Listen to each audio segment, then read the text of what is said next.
अच्छा देखो जी, question number 30 है। क्वेश्चन 30 में कहता है कि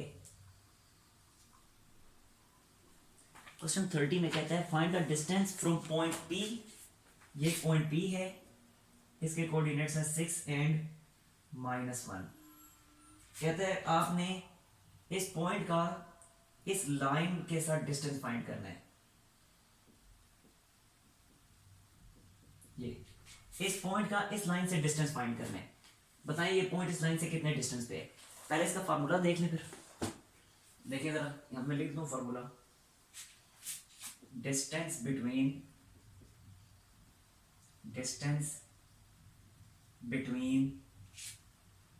पॉइंट, एक पॉइंट P है जिसके कोऑर्डिनेट्स मैं लिख देता हूं x1 y1। Distance between point P whose coordinates are x1 and y1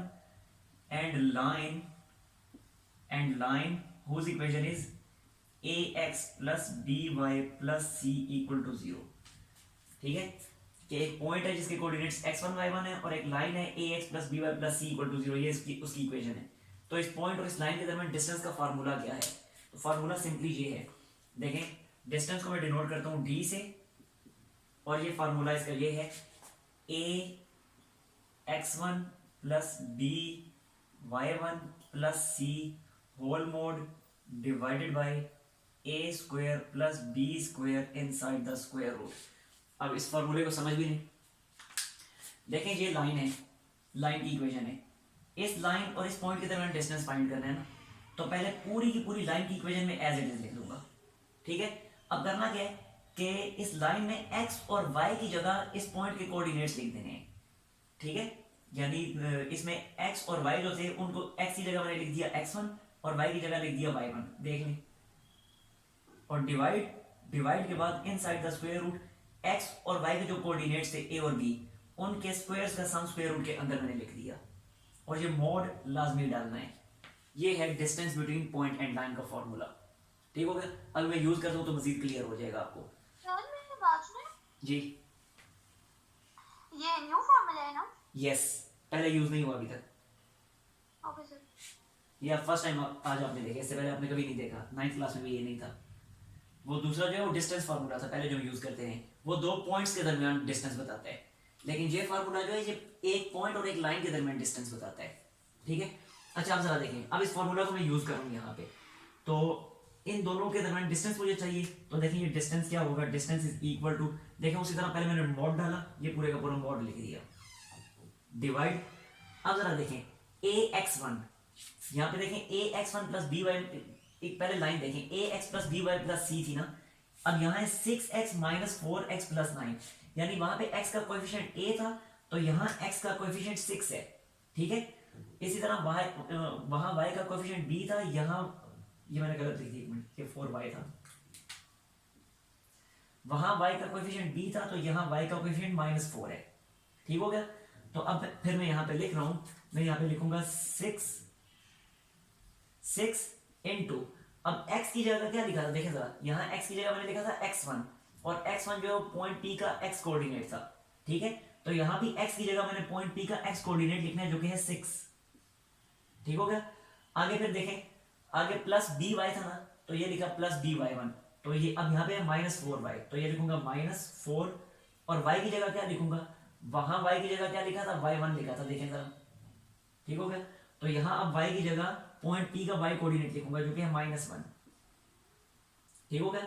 और आगे आखिर में वो plus c as it is आ गया था, तो यहां आखिर में +9 एज इट इज आ जाएगा, जबकि डिनोमिनेटर में था a square plus b square inside the square root, तो ये लिखा इनसाइड द स्क्वायर रूट, और a square plus b square, यानी जो x और y के जो कोएफिशिएंट्स थे a और b उनके स्क्वायर्स का सम लिखा। तो अब यहाँ x का कोएफिशिएंट 6 है तो ये लिखा जाएगा 6 का स्क्वायर प्लस का साइन, और y का कोएफिशिएंट -4 है तो ये लिखा जाएगा -4 का स्क्वायर। अब ये बनेगा now d is equal to 36 minus minus plus, तो +4 plus 9 whole mod divided by, ये बनता है 36 प्लस 16 52 इनसाइड द स्क्वायर रूट। ठीक हो गया? और अब ये बन जाएगा, now it becomes 36 plus 4 40 40 plus 9 49, तो ये है 49 का mod divided by inside the square root 52। और मॉड के अंदर आपको पता है, मॉड आपने यूज किया हुआ है 9th क्लास में भी। मॉड के अंदर अगर पॉजिटिव वैल्यू आए तो एज इट इज आ जाती है, और अगर नेगेटिव वैल्यू आए तो मॉड जो उस नेगेटिव वैल्यू को रिमूव करके बाकी जो न्यूमेरिकल वैल्यू होती है उसको एज इट इज दे देता है। अब यहाँ तो है ही पॉजिटिव वैल्यू, तो 49 एज इट इज आ जाएगा, मोड खत्म हो गया, और ये नीचे आ गया under root 52। That's your final answer. कोई मसला इसमें? हाँ जी, क्लियर है? Yes sir. स्क्रीनशॉट ले लें इसका। हाँ जी अमाद, मसला तो नहीं है कोई? ठीक है।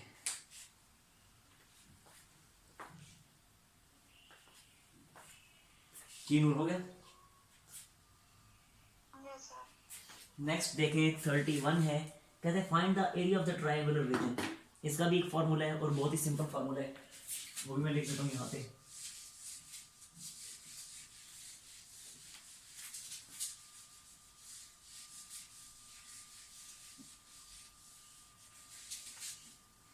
देखें जी, देखें लेट्स सपोज ये हमारे पास 3 पॉइंट्स हैं, ये 3 पॉइंट्स हैं ए बी सी, ये तीनों मिलकर ट्रायंगल बनेंगे डेफिनेटली। जब इन तीनों पॉइंट्स को मैं कनेक्ट करूंगा तो ट्रायंगल बनेगी। ठीक है, कनेक्ट करके दिखा भी देता हूँ, ये देख लें, ये कनेक्ट करने से ट्रायंगल बन रही है। अब पॉइंट ए जो है, इसके कोऑर्डिनेट्स को अगर नाम दिया जाए x1 और y1 का, पॉइंट बी के कोऑर्डिनेट्स को नाम दिया जाए x2 y2 का, और सी के कोऑर्डिनेट्स को नाम दिया जाए x3 और y3 का। तो अब अगर मैंने इस ट्रायंगुलर रीजन का एरिया फाइंड करना है, तो एरिया फाइंड करने का सिंपल सा ये फॉर्मूला है। देखें जरा, एरिया ऑफ दिस ट्रायंगल, इसका सिंपल सा ये फॉर्मूला है। ये पहले लिखना है अपने 1/2, ये लिखना है डिटर्मिनेंट, ये डिटर्मिनेंट का साइन है, ठीक है। और इस डिटर्मिनेंट में यहां लिखने हैं x1, एक मिनट स्पेस कम है, मैं थोड़ा पीछे करके इसको लिखता हूं। देखें, एरिया ऑफ ट्रायंगुलर रीजन, ये लिखा जी 1/2, ये मैंने लगाया यहाँ पे डिटर्मिनेंट, और डिटर्मिनेंट में यहां आपने लिखना है x1 y1, x2 y2, x3 y3, यानी ये तीनों के तीनों पॉइंट्स के जो कोऑर्डिनेट्स हैं वो मैंने तरतीब से लिख दिए, जबकि आगे 1 1 1। ठीक है, ये सिंपल सा फार्मूला है। और डिटर्मिनेंट एक्सपेंड करना तो आपने फर्स्ट ईयर में सीख ही ली है, तो उस तरीके से हम इसको एक्सपेंड कर दिया करेंगे। ये फार्मूला क्लियर है, इसमें कोई मसला तो नहीं है? अब जरा देखें क्वेश्चन। अब मैं क्वेश्चन की तरफ आता हूं। क्वेश्चन है, एक मिनट है, ठीक है। क्वेश्चन है क्वेश्चन नंबर 31। क्वेश्चन 31 में पॉइंट ए के कोऑर्डिनेट्स है 5 3, पॉइंट बी के कोऑर्डिनेट्स हैं हमारे पास -2 and 2, और पॉइंट सी के कोऑर्डिनेट्स हैं हमारे पास 4 and 2। कहते हैं ये तीनों पॉइंट्स मिलकर जो ट्रायंगल बनाएंगे, आपने उस ट्रायंगल का एरिया फाइंड करना है। फार्मूला आपके सामने लिखा हुआ है, सिंपली उस फार्मूले में वैल्यूज पुट करनी। तो ये देखिए जरा, area of this triangular region will be equal to 1/2, और ये लिख दिया 5 3 तरतीब से, -2 2 एंड 4 2, जबकि यहाँ आ जाएगा 1 1 1। ठीक हो गया। इस डिटर्मिनेंट को एक्सपेंड करना आता है या नहीं आता? अगर आता है तो मैं छोड़ देता हूँ, नहीं आता तो मैं करके दिखा देता हूँ। हाँ जी, वहाँ आता है या नहीं आता? करके दिखा दूँ। सिंपली ये करें कि वैसे तो इसके एक मेथड तो डिटर्मिनेंट को फुली एक्सपेंड करने का है, और एक मेथड ये है कि इस पर रो ऑपरेशन अप्लाई करने हैं। रो ऑपरेशन भी आपने उसी चैप्टर नंबर 3 में सीखे थे फर्स्ट ईयर में। अब रो ऑपरेशन अप्लाई करना है तो मैं इस तरह करता हूँ, इन दो जगहों पे इधर और इधर 0 बना देता हूँ। जब इधर और इधर 0 बन जाएगा तो इसको एक्सपेंड करना और ज़्यादा आसान हो जाएगा। ठीक है, तो मैं सिंपली इस जगह पे और इस जगह पे 0 बना देता हूँ। मैं निशान भी लगा देता हूँ करके, ये जो दो पोजिशन है, ये वाली और ये वाली, इन दो जगहों पे मैं 0 बना देता हूँ। अब इधर अगर मैंने 0 बनाना है तो देखें, ये बनेगा 1/2, फर्स्ट रो तो आएगी एज इट इज। अब मैंने यहाँ पे 0 बनाना है ना, तो मैं इस तरह करता हूँ, इस रो 2 में से, ये रो 1 है, ये रो 2 है और ये रो 3 है, रो 1, रो 2, रो 3। तो मैं इस तरह करता हूँ, रो 2 में से रो 1 को सब्ट्रैक्ट कर देता हूँ। तो जब रो 2 में से रो 1 सब्ट्रैक्ट होगी तो यहाँ 0 बन जाएगा। देख लें, 1 minus 1 0, 2 minus 3 minus 1 and minus 2 minus 5 minus 7। अब इसी तरह रो 3 में से भी उस रो 1 को सब्ट्रैक्ट करना है। ठीक है, तो फिर देखें, 1 minus 1 0, 2 minus 3 minus 1 and 4 minus 5 minus 1। और यहाँ पे उस ऑपरेशन का नाम भी लिख दें कि पहले मैंने रो 2 में से रो 1 सब्ट्रैक्ट की, फिर रो 3 में से रो 1 सब्ट्रैक्ट की। ठीक होगा। अब इन दो जगहों पर 0 बन गया ना, तो अब इस तरह करें कि इस कॉलम 3 के रिस्पेक्ट से एक्सपेंड कर दें। Expanding with respect to column 3। तो कॉलम 3 के रिस्पेक्ट से एक्सपेंड करेंगे तो सिंपली 1 के रिस्पेक्ट से ही होगा, क्योंकि ये दोनों तो 0 बन चुके हैं ऑलरेडी। तो सिंपल 1 के रिस्पेक्ट से होगा, तो ये बाहर वाला 1/2 तो मैं लिखूंगा ऐसे ही इनटू। अब जरा देखें, कॉलम 3 के रिस्पेक्ट से एक्सपेंड हो रहा है ना, तो ये 1 जो है, ये वाला 1 ये आएगा बाहर। और अब डिटर्मिनेंट के अंदर क्योंकि हमने 1 सेलेक्ट कर लिया, तो 1 वाली रो भी गायब हो जाएगी, 1 वाला कॉलम भी गायब हो जाएगा। सिंपली ये रह जाएगा -7 -1 -1 -1। ठीक होगा। अब ये देखें, ये वही डिटर्मिनेंट बन गया जो आपने 9th क्लास में इसको एक्सपेंड करना सीखा हुआ था। तो मैं यहाँ पे इसको करके दिखा देता हूँ। देखें, अब ये सिंपली बन जाएगा दिस इज इक्वल टू 1/2, तो ऐसे ही आएगा क्योंकि 1/2 1 से मल्टीप्लाई होकर 1/2 ही रहेगा। अब ब्रैकेट के अंदर बनेगा -7 मल्टीप्लाई -1 क्या बनता है 7।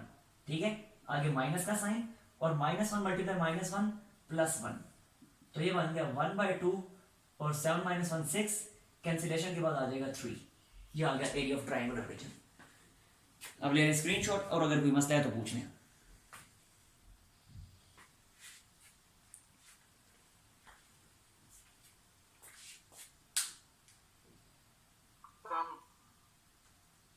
मसला तो नहीं है कोई?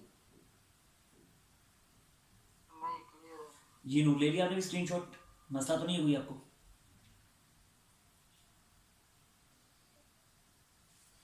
अच्छा, अब है लास्ट क्वेश्चन। लास्ट में कहता है the coordinates of 3 points ABC by computing the area bounded by triangle whether the points are collinear और नॉट। देखें, क्वेश्चन नंबर 32 बहुत आसान है। क्वेश्चन 32 बहुत आसान है, बिल्कुल ऐसे ही है। क्वेश्चन की स्टेटमेंट जरा देखें। स्टेटमेंट में पढ़ रहा हूँ, कहता है the coordinates of 3 points A, B and C, बिल्कुल जैसे यहाँ पे A, B और C के कोऑर्डिनेट्स है, अब इस क्वेश्चन 32 में भी A, B और C के कोऑर्डिनेट्स हैं। कहता है भाई computing the area bounded by triangle ABC check whether the points are collinear. कहता है चेक करें क्या ये तीनों पॉइंट्स कोलिनियर हैं। और किस तरह चेक करना है? इसी फार्मूला को यूज करके, क्योंकि उसकी वर्डिंग ही चाहिए by computing the area bounded by ABC। ठीक है, ट्रायंगल के एरिया के जरिए आपने बताना है कि ये पॉइंट्स कोलिनियर हैं या नहीं है। तो सिंपली आपने इसी तरह से इस डिटर्मिनेंट को एक्सपेंड करना है। अगर ये डिटर्मिनेंट 0 बन गया तो पॉइंट्स कोलिनियर होंगे, और अगर डिटर्मिनेंट 0 ना बना तो पॉइंट्स कोलिनियर नहीं होंगे। आई ये बात समझ या नहीं आई? मुझे बताएं, हो जाएगा या नहीं होगा? हो जाएगा। मैं रिपीट कर रहा हूं इस चीज को। अगर ये डिटर्मिनेंट 0 आ गया तो पॉइंट्स आर कोलिनियर, और अगर डिटर्मिनेंट 0 ना आया, 0 के अलावा कुछ भी आ गया, माइनस आया प्लस आया, जैसा भी आया, then points are non collinear. ठीक हो गया? तो मेरा ख्याल है फिर ये काफी है।